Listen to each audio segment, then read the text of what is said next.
आप सभी को गोपिका सखी का नवरात्रों की बहुत बहुत शुभकामनाएं। दोस्तों, नवरात्रे चल रही हैं, दुर्गा सप्तशती का पाठ चल रहा है। कुछ घरों में अखंड जोत जला रखी है। कितना ही शुद्ध और सात्विक माहौल घर का बना हुआ है।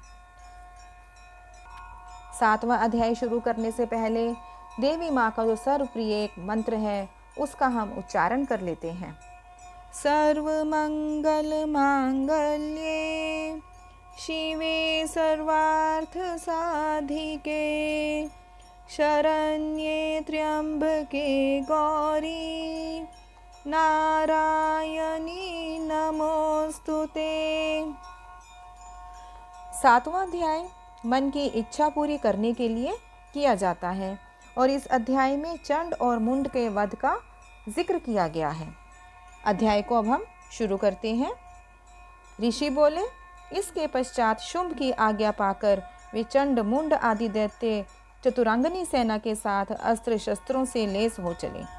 फिर गिरिराज हिमालय के सुवर्ण में ऊंचे शिखर पर पहुंचकर उन्होंने सिंह पर विराजमान देवी को देखा। वे मंद मंद मुस्कुरा रही थी। उन्हें देखकर दैत्य लोग तत्परता से पकड़ने का उद्योग करने लगे। किसने धनुष ताना, किसने तलवार संभाली और कुछ लोग देवी के पास आकर खड़े हो गए। तब अंबिका को उन शत्रुओं पर बड़ा क्रोध हुआ। उस समय क्रोध के कारण उनका मुख काला पड़ गया, ललाट में भौहें वक्र हो गई। तब वहां से तुरंत विकराल मुखी काली प्रकट हुई, जो तलवार और पाश लिए हुए थी। विचित्र खटवांग धारण किए और चीते के चमड़े की साड़ी पहने नर मुंडों की माला से अलंकृत थी। उनके शरीर का मांस सूख गया था, केवल मात्र अस्थि पंजर शेष था, जिससे वे अत्यंत भयंकर जान पड़ती थी। उनका मुख विशाल था, जीभ लपलपाने के कारण वे और भी डरावनी प्रतीत होती थी। उनकी आंखें भीतर को धसी हुई और अंगारे के समान लाल थी। वे अपनी भयंकर गर्जना से संपूर्ण दिशाओं को गुंजा रही थी।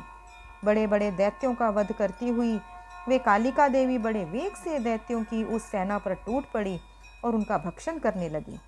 वे पार्श्व रक्षकों, अंकुशधारी महावतों और योद्धाओं तथा घंटा सहित कितने ही हाथियों को एक ही हाथ से पकड़कर मुखग्रास बना डालती थी। किसी को बालों से पकड़ लेती, किसी का गला दबोच देती, किसी को पैरों से कुचल डालती और किसी को छाती के धक्के से गिराकर मार डालती थी।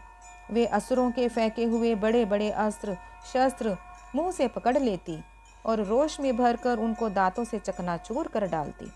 काली ने बलवान एवं दुरात्मा दैत्यों की वह सारी सेना खत्म कर डाली, खा डाली और कितनों को मार भगाया।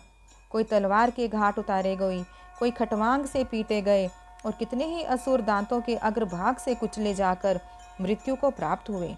इस प्रकार देवी ने असुरों की उस समस्त सेना को क्षण भर में धराशायी कर दिया।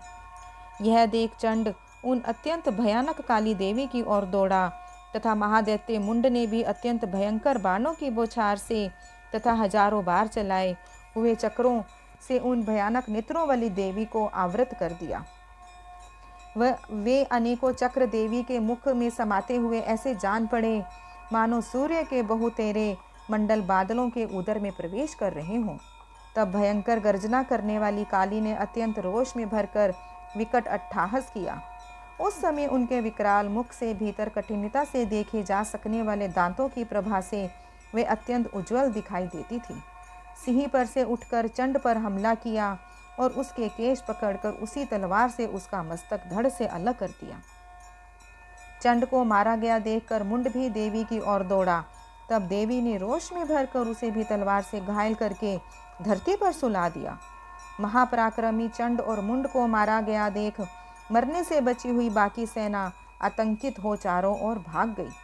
तत्पश्चात काली ने चंड और मुंड के मस्तक हाथ में ले चंडिका के पास जाकर प्रचंड अट्टहास करते हुए कहा, देवी, मैं चंड और मुंड नामक इन दो महाअसुरों को भेंट करने के लिए आई हूँ। अब युद्ध यज्ञ में तुम शुंभ और निशुंभ का स्वयं ही वध करना।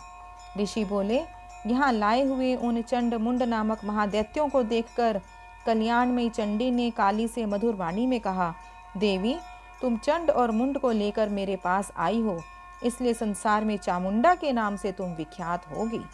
इति चंड मुंड वध नामक 7वां अध्याय समाप्त। सबको जय माता की, जय माता की, जय माता की।